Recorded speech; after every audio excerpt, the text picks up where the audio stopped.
My stepmom wouldn't let me say goodbye to my dad at his funeral. A week later, she and her kids blocked me from the will reading. She smirked and said, "Only people named in the will can be here." I stayed quiet and calmly gave her lawyer a folder. When he opened it, my stepmom's face went pale. I watched my stepmother, Patricia, bar me from my own father's funeral last month.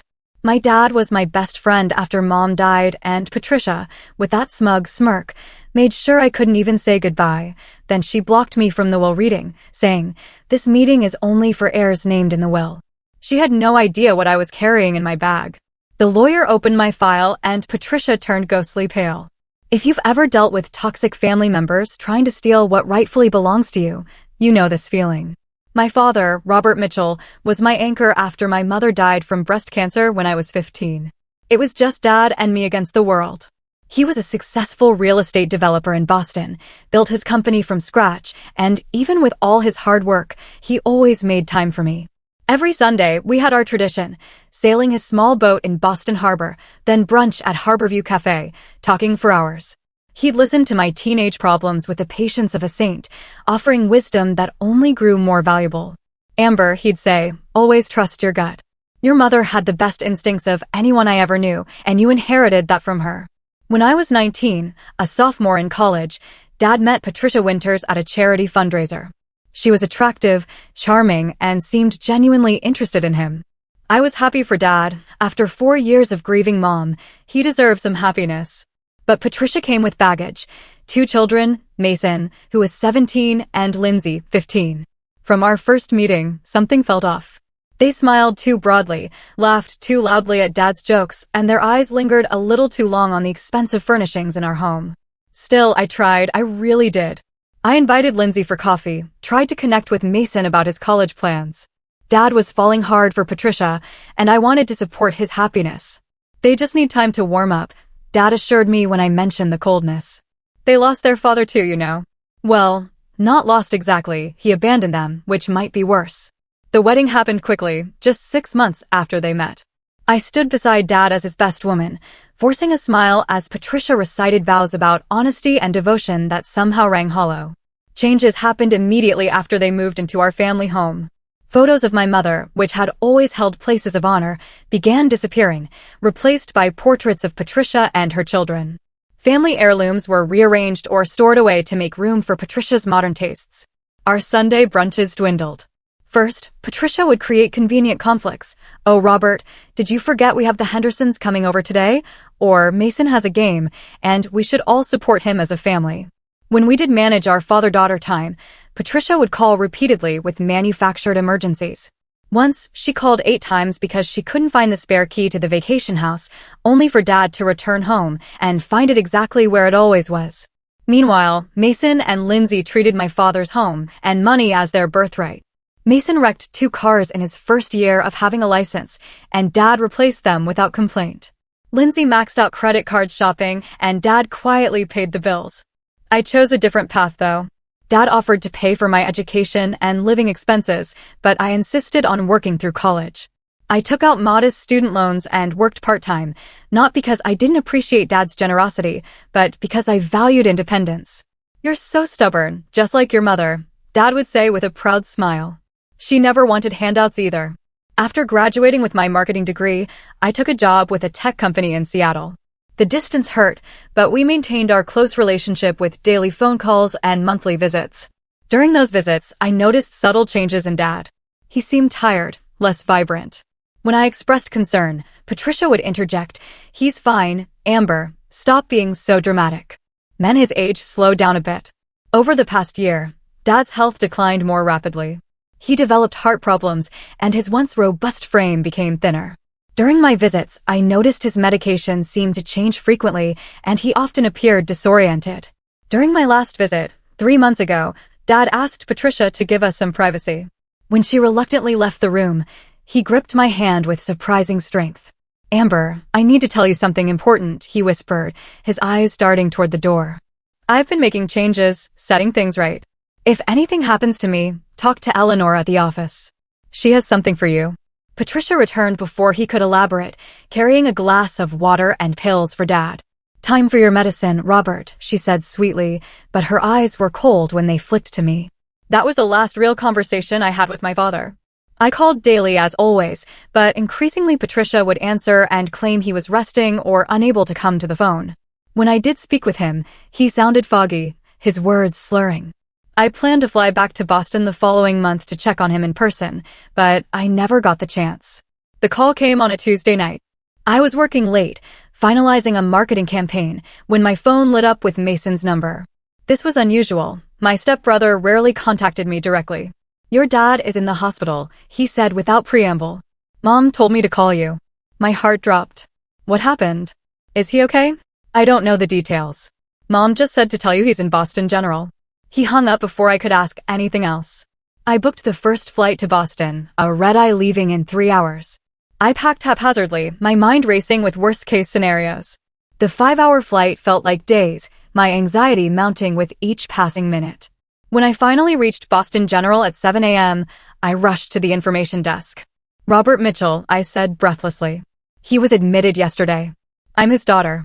The receptionist directed me to the cardiac care unit on the 4th floor. As the elevator doors opened, I spotted Patricia and her children in the waiting area. Patricia was dressed immaculately, as always, not a hair out of place despite the supposed emergency. Patricia, how is he? What happened? I asked, approaching them. She stood, positioning herself between me and the hallway leading to the patient rooms. Amber, you didn't need to come all this way. Of course I did. He's my father. I need to see him. Patricia's expression hardened. The doctors are allowing only immediate family at this time. Robert needs rest, not emotional scenes. I felt like I had been slapped. I am his immediate family. I am his daughter. The doctors were very specific, she insisted, her voice dripping with false sympathy. Family only right now. We'll call you if there are any changes. Lindsay smirked behind her mother, while Mason at least had the decency to look uncomfortable. I approached the nurse's station, explaining that I was Robert Mitchell's daughter and needed to see him. The charge nurse looked confused. The patient's wife indicated his only children were already here, she said, glancing toward Patricia. That's his wife, but I'm his daughter from his first marriage, I explained, frustration building. Please, I just need to see my dad. The nurse looked torn, caught in a family dispute she wanted no part of. Let me speak with Mrs. Mitchell and the doctor, she finally said. I waited for hours. Patricia and her children were allowed in and out of Dad's room while I remained in the waiting area. Eventually, a doctor approached me. Miss Mitchell, I understand there's some confusion about visitation. I explained the situation, and he nodded sympathetically. Your father is heavily sedated right now. His condition is serious, but stable. We are monitoring his cardiac function. I will allow you a brief visit, but he likely won't be conscious. Relief washed over me, but it was short-lived. As the doctor led me toward Dad's room, Patricia emerged and pulled him aside for a hushed conversation. When he returned, his demeanor had changed. I apologize, but Mrs. Mitchell has informed me that your father explicitly stated he did not want visits from anyone outside his household during this hospitalization. As his medical proxy, we must respect her decisions regarding visitors. I couldn't believe what I was hearing. That's not true. My father would never say that. Please, just 5 minutes. The doctor apologized again, but remained firm. Hospital security was called when I refused to leave the floor. Humiliated and desperate, I was escorted to the lobby. Over the next 3 days, I tried everything. I came during different shifts, hoping to find more sympathetic staff. I waited in the parking garage to catch doctors leaving. I called the hospital administration. Nothing worked. Patricia had locked down access completely. On the 4th day, a nurse named Rachel approached me in the hospital cafeteria. You're Robert Mitchell's daughter, right? She asked quietly, sitting across from me. Yes. Have you been caring for him? How's he doing? She glanced around before speaking. I shouldn't be talking to you, but something doesn't feel right about the situation. Your father has been asking for you. My heart leaped. He's conscious? Patricia told everyone he was in a coma. Rachel shook her head. He has periods of consciousness. He's weak, but lucid at times. He specifically asked about his daughter, Amber, yesterday. Tears filled my eyes. Can you help me see him? I'll try. I'm working tomorrow night. Come at 11 p.m., when visitation hours are over and the floor is quieter. I can't promise anything, but I'll try to get you in briefly. That night, I barely slept, clinging to hope that I would finally see Dad. But at 6 a.m., my phone rang. It was a number I didn't recognize. Miss Mitchell, this is Dr. Kaplan from Boston General. I'm very sorry to inform you that your father passed away about an hour ago. The world stopped. What? No, that can't be right. The nurse said he was stable. He suffered a massive cardiac arrest in the early hours. We attempted resuscitation, but we were unsuccessful. I'm truly sorry for your loss. I never got to say goodbye. I never got to tell him I loved him one last time. And Patricia had ensured it would be that way. The funeral arrangements were completely controlled by Patricia. The service was scheduled at an upscale funeral home rather than the small chapel where my mother's service had been held, where Dad had always said he wanted his own funeral. When I arrived, an usher directed me to a seat in the back, far from the family section where Patricia, Mason, and Lindsay sat in the front row. I watched as person after person approached them with condolences, many glancing back at me with confusion. Some of Dad's oldest friends made a point of coming to sit with me or squeeze my shoulder in silent support. During the eulogy, Patricia painted herself as the devoted wife who had nursed my father through his illness. She spoke of their blended family, while never once acknowledging me by name. When it came time to view the body, Patricia's brother physically stepped in front of me. "Family first," he said coldly. By the time I was allowed to approach, they were closing the casket. My last glimpse of my father was partial and rushed. At the reception afterward, I overheard Patricia speaking with a man I recognized as her lawyer, Gregory Harrison. "We'll proceed with a reading on Tuesday," he said. "I have all the paperwork in order." "Good," Patricia replied. Robert was very specific about his wishes. "Everything is settled exactly as it should be." The smug satisfaction in her voice made my stomach turn. I left the reception early, driving through tears back to my hotel. I had never felt so alone, so defeated. Dad was gone, and Patricia had won. She had successfully cut me out of his final days, and was clearly confident about what would happen next. That night, I sobbed until no more tears would come. I had lost not only my father, but also my last connection to the family I had once known. Little did I know, Dad had anticipated Patricia's behavior and had set in motion a plan that would change everything. 3 days after the funeral, I was still staying at the Hampton Inn near my childhood home, unable to bring myself to return to Seattle.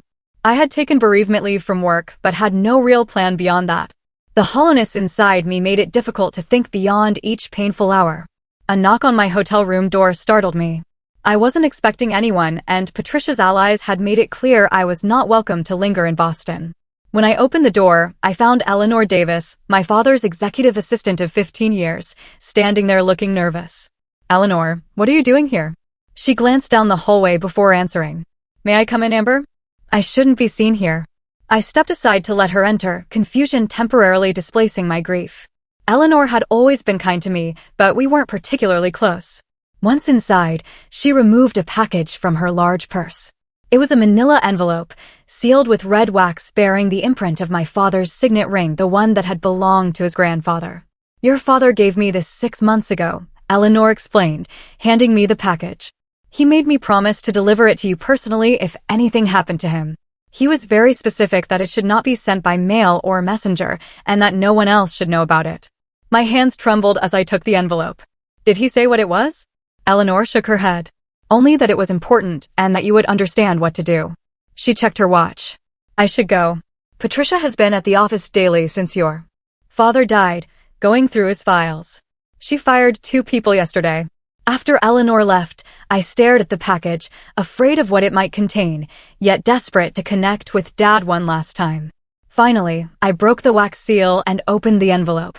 Inside were 3 items: a handwritten letter on my father's personal stationery, a legal document in a sealed envelope marked with the logo of Harrington and Associates, not my father's usual law firm, and a small key taped to a card with an address and box number for First National Bank.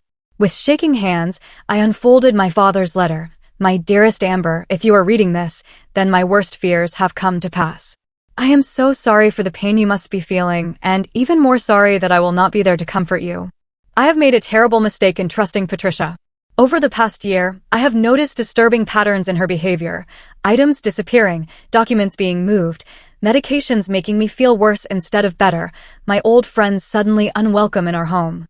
At first, I dismissed these concerns as paranoia, but then I found evidence that Patricia has been in contact with her ex-husband, the one she claimed abandoned her. The reality, as I discovered, is quite different. I updated my will 6 months ago with a new law firm. Patricia does not know about this. The enclosed document is a copy of this will. The original is registered with the state. I had planned to confront Patricia once I had gathered sufficient evidence, but my health has deteriorated more rapidly than expected. I fear my time is running short. Remember that I love you, Amber. You have been the greatest joy of my life. Your mother would be so proud of the woman you have become. All my love, Dad. Tears streamed down my face as I read his words, a mixture of grief and vindication washing over me. Dad had known. He had seen through Patricia's facade and had taken steps to protect me and his legacy. The sealed legal document was indeed a will dated just 6 months earlier and notarized by witnesses I didn't recognize. I didn't open it, maintaining its official seal intact. The next morning, I went to First National Bank. After verifying my identity and the key, the bank manager escorted me to the vault and left me alone with the safety deposit box. The box contained several items. First was another letter from Dad explaining each piece of evidence. Then there were photographs taken by a private investigator showing Patricia meeting with a man Dad identified as her supposedly estranged ex-husband. There were also photos of the same man visiting my father's house when Dad was away on business trips. More disturbing were the financial records showing unusual transfers from my father's personal accounts to offshore accounts linked to Patricia's brother. There were also copies of my father's medical records with notes in his handwriting questioning changes to his prescriptions that coincided with Patricia's trips to the pharmacy. A thumb drive contained audio recordings from my father's home office, capturing conversations between Patricia and her children discussing how they would spend their inheritance once the old man is gone. In one particularly chilling recording, Patricia instructed Mason to ensure Dad took all his medication while she was away for the weekend. Make sure he takes the blue pills first, she had said. They make him sleepy so he won't fuss about the others. The final document was a handwritten timeline my father had created, tracking his health decline against Patricia's actions. He noted increasing fatigue and confusion after Patricia insisted on preparing his meals and managing his medication. As I reviewed everything, a horrifying picture emerged. My father had not just been taken advantage of financially, he had been systematically isolated and possibly medically abused. The question that haunted me was whether Patricia had merely exploited his illness or actually accelerated his decline. With trembling hands, I repacked the evidence into my bag. Dad had provided me with everything I needed to challenge Patricia. Now I needed to find the right moment to use it. The day of the will reading arrived. I hadn't been officially notified, but Dad's old friend Walter Bennett, who had been my father's attorney for decades before being inexplicably fired by Patricia 3 months ago, tipped me off about the time and location. Something stinks about this whole situation, Amber, Walter had told me over coffee the previous day. Robert would never have cut you out of his final arrangements, and switching attorneys after 30 years of friendship? It doesn't add up. I arrived at the offices of Harrison and Powell precisely at 2 p.m. The receptionist looked startled when I gave my name. Miss Mitchell, you're not on the list for this meeting, she said after checking her computer. I am Robert Mitchell's daughter. I should be at the reading of his will. I kept my voice steady, though my heart was pounding. She made a phone call, speaking in hushed tones, then directed me to wait. A few minutes later, Gregory Harrison himself emerged from the conference room. Miss Mitchell, this is somewhat awkward, but the reading has already begun. Mrs. Mitchell indicated you were aware you are not included in the proceedings. I stood my ground. As Mr. Mitchell's daughter, I have a right to be present, regardless of the contents of the will. Harrison looked uncomfortable but nodded reluctantly. Very well. Please follow me. When I entered the conference room, Patricia's face registered shock, then anger, then a composed smugness. Mason and Lindsay sat on either side of her, along with Patricia's brother and her personal assistant. What is she doing here? Patricia demanded, not even looking at me directly. As Mr. Mitchell's daughter, Miss Mitchell has requested to be present, Harrison explained. Patricia gave a theatrical sigh. This meeting is only for heirs named in the will, which Amber is not. Robert was very clear about his wishes. The calm certainty in her voice made my blood boil, but I maintained my composure. I hadn't come this far to lose control now. I understand you're grieving, Patricia, but I have a right to hear my father's wishes directly, even if he chose to disinherit me. My voice was steady, revealing none of the turmoil inside. Harrison looked relieved at my reasonable tone.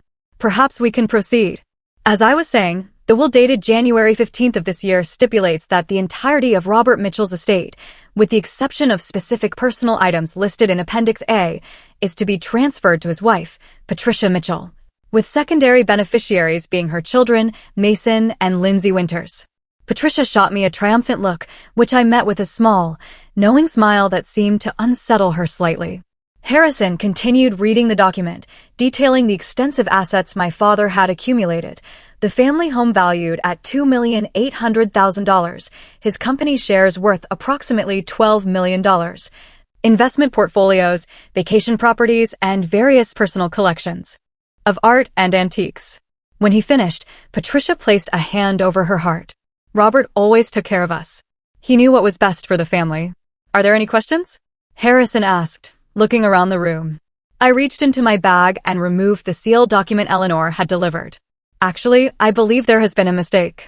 All eyes turned to me as I stood and walked to Harrison's position at the head of the table. I placed the document before him. What is this? He asked, frowning at the unfamiliar law firm seal. This is my father's most recent will, executed and filed with the Commonwealth of Massachusetts 6 months ago. Patricia shot to her feet. This is ridiculous. Robert would have told me if he updated his will. Harrison examined the document carefully, breaking the seal and reading through the first few pages. His expression changed from skepticism to concern. This appears to be legally executed. While dated more recently than the one we have been discussing, it bears Mr. Mitchell's signature, which I recognize, and proper witness attestations. He looked up at Patricia. Mrs. Mitchell, were you aware of this document? Patricia's face had drained of color. This is preposterous. It must be a forgery. Harrison continued examining the document. It contains language specifically revoking all prior wills and codicils. If this is authentic, it would supersede the will we were just reviewing. Read it, I said quietly. Harrison cleared his throat and began to read. The new will painted a very different picture of my father's wishes. Patricia and her children were provided for with modest trust funds that would pay them a reasonable living allowance, but give them no control over the principal. The family home was to be sold, with proceeds going to establish a charitable foundation in my mother's name. The bulk of the estate, including controlling interest in Mitchell Development Corporation, was left to me, with specific instructions about continuing my father's legacy of ethical development and charitable giving. Most damning was a clause near the end. In the event that my death occurs under circumstances that might be considered suspicious or premature, I direct my executor to authorize a full investigation, including toxicology reports and a review of all my medical treatment in the months preceding my death. Patricia's face contorted with rage. This is a lie. A complete fabrication. She turned to her children. Tell them your father would never do this to us. Mason looked stunned, while Lindsay began to cry dramatically. Harrison held up a hand. Mrs. Mitchell, please. This document contains a notary seal and witnesses. It appears to have been filed with the state. If you contest it, we will need to proceed through proper legal channels. Contest it? I will destroy it. Robert loved me. He would never have done this behind my back. Patricia's carefully maintained composure had completely evaporated. That ungrateful bitch turned him against me after everything I did for him. Her brother tried to calm her, but she shrugged him off violently. Mrs. Mitchell, Harrison said firmly, I must advise you that outbursts of this nature will not help your position if you choose to contest this will. The language here is quite clear, and there are additional sealed instructions regarding potential investigations into Mr. Mitchell's death. At the mention of investigations, Patricia went still. Her eyes darted to the door as if calculating an escape route. I remained calm, watching the scene unfold exactly as Dad had predicted. Patricia, I think we both know Dad saw through you at the end. This is his final message to you. You know nothing, she hissed. Your father was a confused old man. He didn't know what he was signing. Harrison, now visibly uncomfortable with the direction of the conversation, interjected, I believe we should adjourn this meeting until we can verify the authenticity of this new document. Though I must note that it appears to be in order and the firm listed is reputable. Verify it? There's nothing to verify. I'm his wife. Patricia gathered her belongings frantically. This meeting is over. My attorney will be in touch. She stormed toward the door, pausing only to spit final words at me. This is not over, Amber. Her children followed her out, Mason looking back at me with an unreadable expression. The room fell silent after their departure. Harrison sighed heavily. Miss Mitchell, I apologize for the confusion. I had no knowledge of this updated will. I understand, I said. My father anticipated Patricia's actions. That is why he took precautions. As I gathered my own belongings, I felt a strange sense of calm. Dad had reached out from beyond the grave to protect me and expose Patricia's true nature. The battle was far from over, but the first decisive victory was mine. The immediate aftermath of the will reading was chaos. Patricia refused to vacate the family home as required by the newly discovered will, changing the security codes and instructing the staff not to admit me under any circumstances. My phone filled with vitriolic text messages from Patricia, alternating between threats and attempts to gaslight me about my father's mental state when he signed the new will. Her brother, whom I had never trusted, left menacing voicemails suggesting I back off before things get ugly. I checked out of the hotel and moved to a different one under an assumed name, unsettled by the intensity of Patricia's reaction. The next day, I met with Caroline Lawson, an attorney specializing in contested wills and estate fraud. Your father was clever, Caroline said after reviewing the documents. By creating the new will with an independent firm and filing it with the state, he established a strong legal position. Patricia can contest it, but she will need to prove he was not of sound mind when he signed it. He knew exactly what he was doing, I assured her. The question is, how far did Patricia go? These medical records suggest she may have been tampering with his medication. Caroline's expression grew serious. If that is true, we are talking about potential criminal charges beyond just the will contest. But proving it will be difficult. We developed a strategy to enforce the will while gathering more evidence about Patricia's actions. Caroline filed emergency motions to freeze all estate assets and remove Patricia as executor, citing the explicit language of the new will and the concerning evidence from the safety deposit box. Meanwhile, Patricia launched a smear campaign among my father's social circle. She told anyone who would listen that I had manipulated my declining father, taking advantage of his grief over a recent friend's death to convince him to change his will. Amber always resented me, I heard she told the members of Dad's golf club. She couldn't accept that Robert found happiness again after her mother died. She poisoned him against his new family. The irony of her using the word poisoned was not lost on me. A week after the will reading, I returned to my hotel room to find the door slightly ajar. My heart racing, I called hotel security before entering.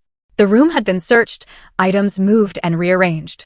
Most concerning, the copies of Dad's medical records were missing, though I had fortunately kept the originals in a secure location. The hotel's security footage showed a man in a maintenance uniform entering my room, but his face was never clearly visible to the camera. The hotel manager was apologetic, but could offer little help beyond changing my room and adding security. That evening, I received a surprising text from Mason, need to talk. Not with Mom. Plaza Cafe tomorrow 10 a.m.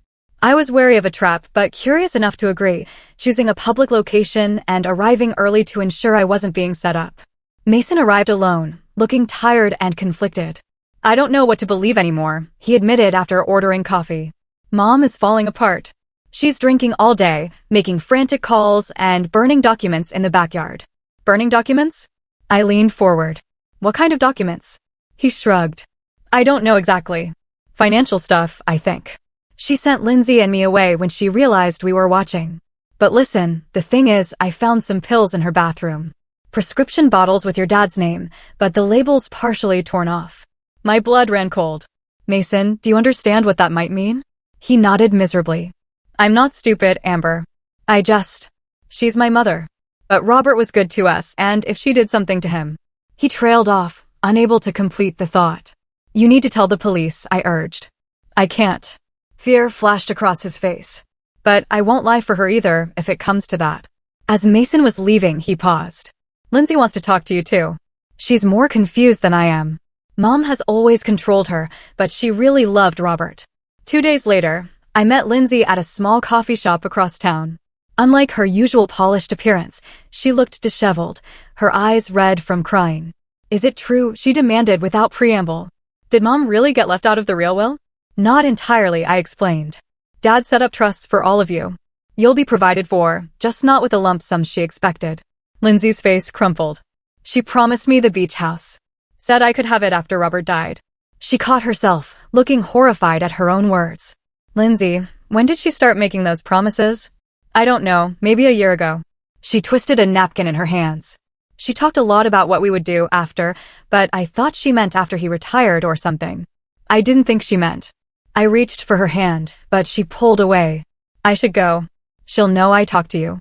Despite my complicated feelings toward my step-siblings, I felt compassion for them.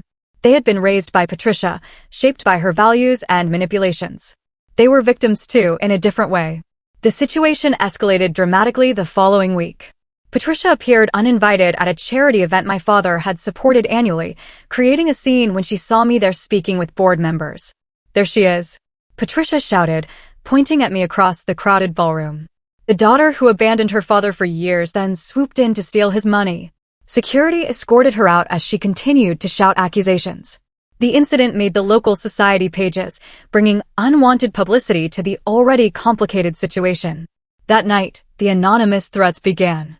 First, a text from an unknown number, "Back off or regret it." Then an email with photos of me entering and leaving my new hotel, showing I was being watched.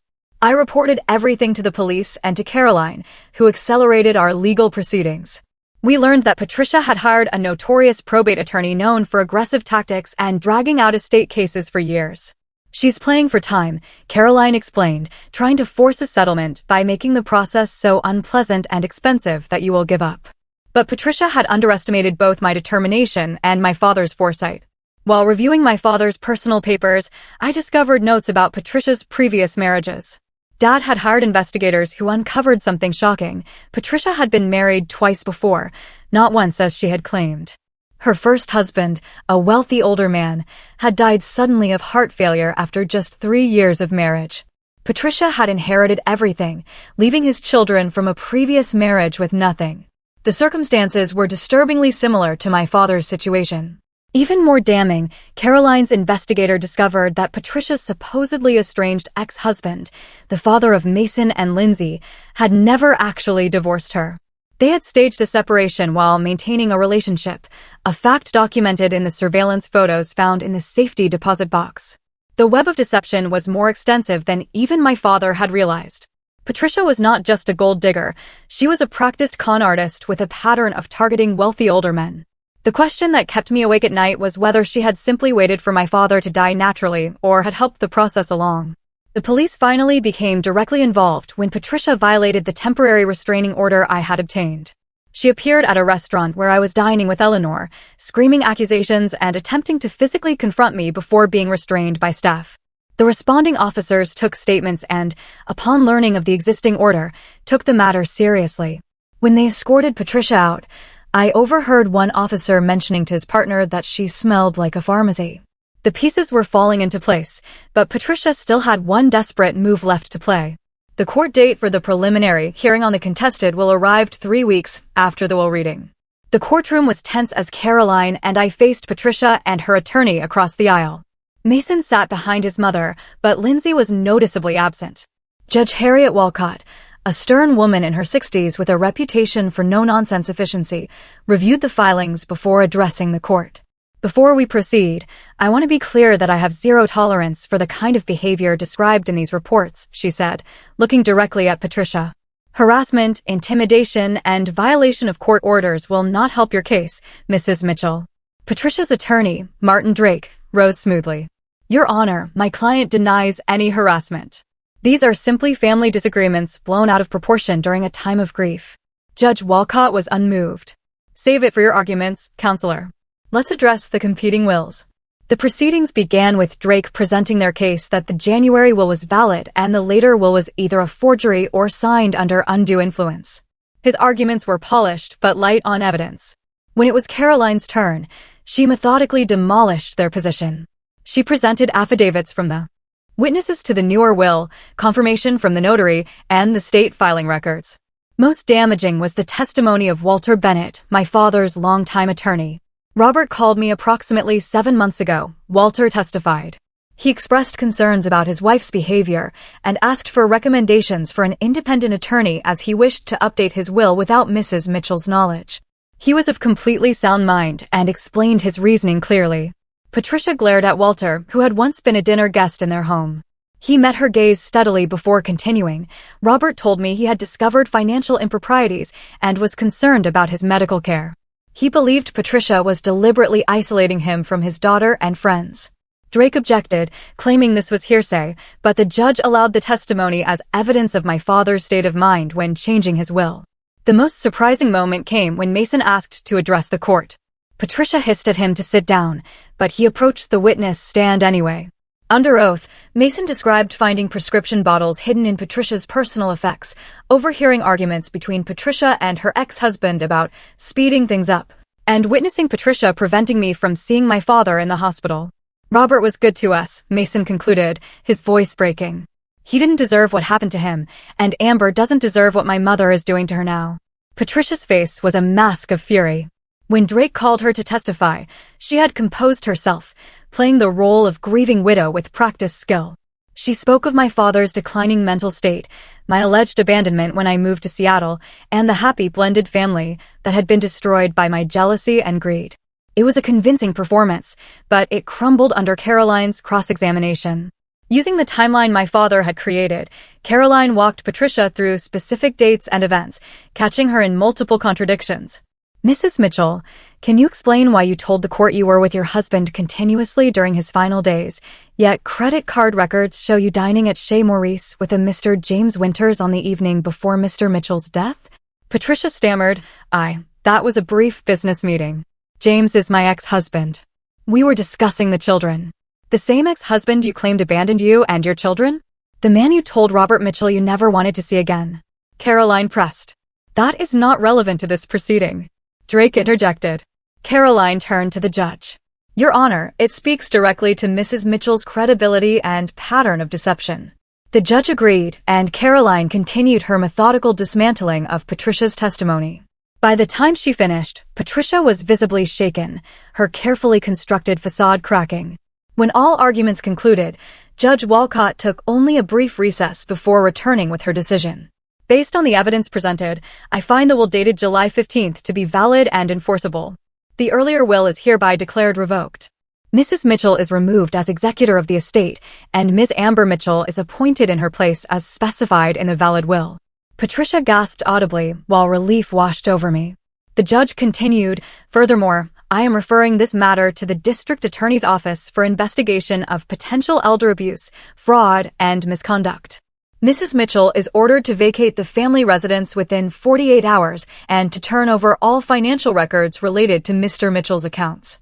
As we left the courtroom, Detective Liam Connolly from the Boston Police Department approached us. Miss Mitchell, I would like to speak with you about your father's medical records. Over the next several weeks, the full extent of Patricia's deception unfolded. The police investigation revealed that Patricia had never legally divorced her second husband, James Winters, making her marriage to my father potentially invalid. More disturbingly, toxicology tests ordered on preserved samples of my father's blood from the hospital showed elevated levels of digoxin, a heart medication he had not been prescribed. Patricia's careful house of cards collapsed completely when Lindsay, in a moment of remorse or self-preservation, turned over a journal in which she had tracked my father's medication, noting which combinations made him most compliant and forgetful. Criminal charges were filed against Patricia for fraud, elder abuse, and as an accessory to involuntary manslaughter. James Winters was charged as a co-conspirator. While the legal process would take months or even years to fully resolve, Patricia's reign of terror was effectively over. The media coverage was intense and painful. Headlines like Black Widow Strikes Again and Daughter's Detective Work Unveils Deadly Plot turned our family tragedy into public entertainment. I declined all interview requests, focusing instead on honoring my father's legacy and rebuilding what Patricia had tried to destroy. As I sorted through my father's belongings in the family home, now emptied of Patricia's presence, I discovered treasures she had hidden away, photos of my mother that had disappeared from display, letters they had written to each other during their courtship. Even my childhood art projects my father had carefully preserved in his study behind a false panel in his bookshelf that Patricia had apparently never discovered. I found a collection of videos my father had made over the years. Some were from my childhood, others were more recent reflections on his life and hopes for the future. The most recent was dated just 2 months before his death. Amber, he said, looking directly into the camera, his face thin but his eyes clear. If you are watching this, then things have gone as I feared they might. I want you to know that I realized my mistake with Patricia, and I have done everything I can to protect you and what we built together. He paused, emotion overcoming him momentarily. I should have trusted your instincts about her from the beginning. You have your mother's wisdom. I hope you can forgive my foolishness. Tears streamed down my face as I watched. "I forgive you, Dad," I whispered to the screen. "Remember what matters," he continued. "Not the money or the properties, but the values we share: integrity, compassion, perseverance. Those are your true inheritance, and no one can ever take them from you." In those moments, watching my father's final messages, I felt him with me again, not just in memory, but in spirit. Despite Patricia's best efforts, she had failed to destroy the bond between us. In the end, love and truth had prevailed. 6 months after the courtroom confrontation with Patricia, I finally moved back into my childhood home. The process of reclaiming the space was both painful and healing. I had considered selling it, as specified in the will, but after careful consideration and consultation with the estate attorneys, I decided to maintain ownership and convert part of the property into the headquarters for the Elizabeth Mitchell Foundation, named after my mother. The foundation, funded by a significant portion of my inheritance, would focus on supporting cancer research and providing resources for children who had lost parents to illness. It felt like the perfect way to honor both my parents' legacies. As I wandered through the renovated spaces, memories of my childhood mingled with fresh paint and new furnishings. I had removed most traces of Patricia's cold, modern aesthetic, restoring the warm, comfortable style my mother had originally created. Eleanor, who had continued working for Mitchell Development during the transition, joined me for tea in the sunroom that had always been my mother's favorite space. "Your father would be so proud," she said, looking around at the transformation. "He was so worried near the end, not just about the money, but about his legacy being twisted." "Did he ever tell you what first made him suspicious of Patricia?" I asked. Eleanor nodded. "It was something small, actually. He noticed her removing photos of your mother from his bedside table when she thought he was asleep. When he confronted her, she claimed she was just dusting them, but it started him thinking about other changes she had made, how isolated he had become. We talked for hours about my father's final year, filling in gaps in my understanding. Eleanor shared stories I had never heard, including how my father had secretly maintained contact with many of his old friends despite Patricia's efforts to cut him off. "He never stopped talking about you," she assured me. "Every achievement, every call, those were his brightest moments." The legal proceedings against Patricia continued to unfold. She remained in custody, denied bail due to the severity of the charges and her substantial flight risk. Mason had agreed to testify against her in exchange for immunity from any accessory charges. Lindsay's situation was more complicated. Psychological evaluations suggested she had been severely manipulated by her mother throughout her life, creating an unhealthy dependence. She was receiving therapy while staying with her biological father's sister. Despite their role in the painful events surrounding my father's death, I couldn't bring myself to abandon Mason and Lindsay entirely.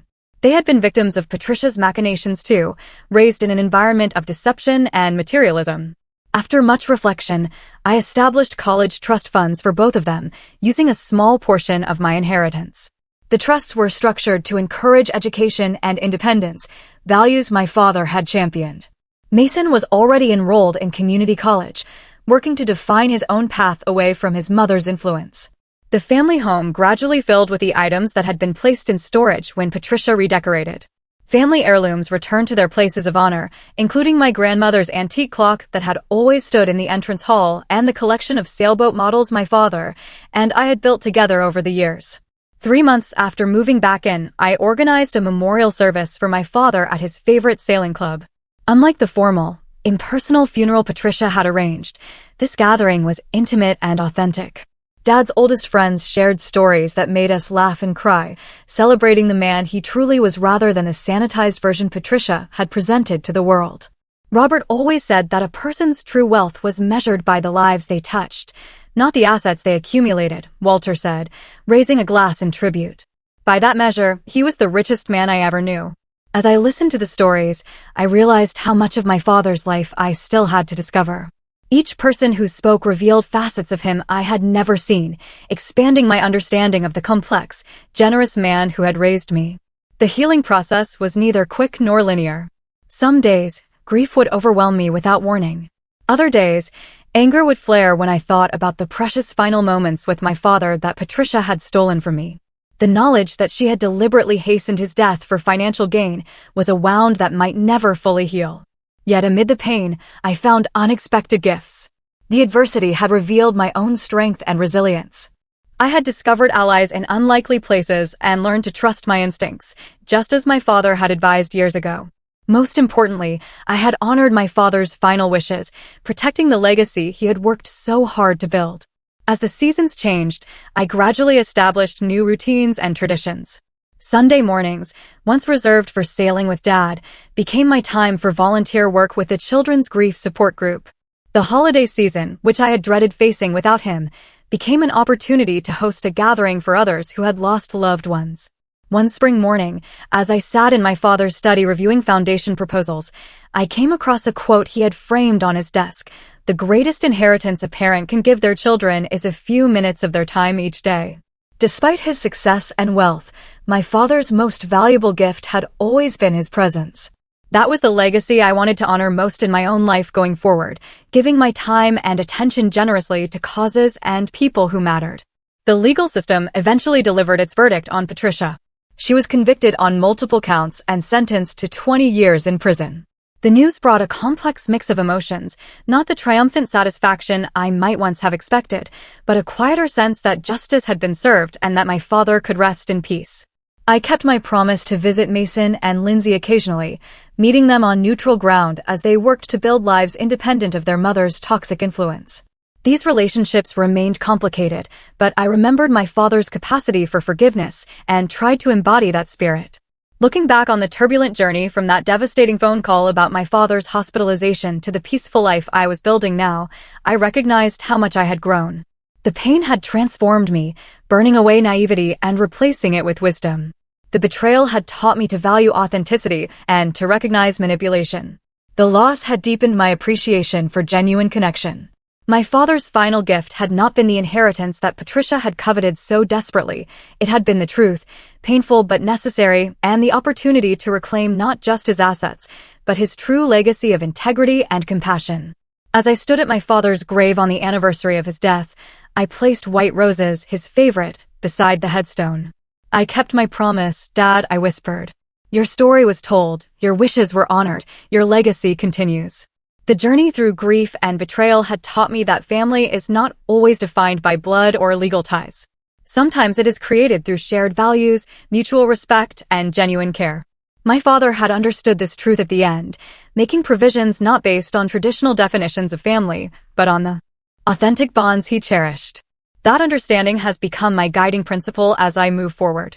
I choose carefully who I allow into my inner circle now, valuing character over charm, substance over appearance. The wealth my father left me provides security, but it is the wisdom gained through our shared ordeal that proves most valuable in navigating life's complexities. If you have experienced betrayal within your family or found yourself fighting for what is rightfully yours, I hope my story offers some comfort and guidance.